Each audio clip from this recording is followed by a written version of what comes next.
Welcome to week 9 of Fundamentals of Nutrition. Well, class, we're down to the final home stretch of this course. As we near the end of the summer term, we still have quite a bit to cover in the life cycle. We'll take all of that on with a quick jaunt from pregnancy to older adults.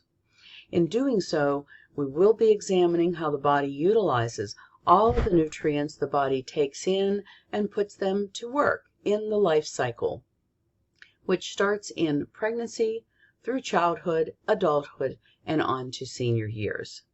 You'll be discovering how health and nutrition have key or critical points in development at various stages of the life cycle. This is a full week for you. I can't deny that.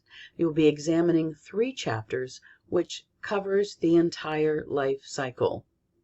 You also have exam 3, which covers chapters 10 through 13. I hope the week goes well for you, and let me know if you have any questions.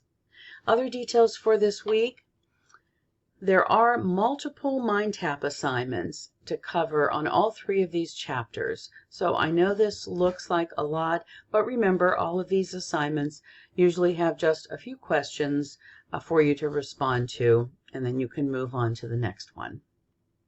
But this will be very helpful in securing or anchoring that chapter content for you. And then, of course, don't forget to take exam 3. Have a great week.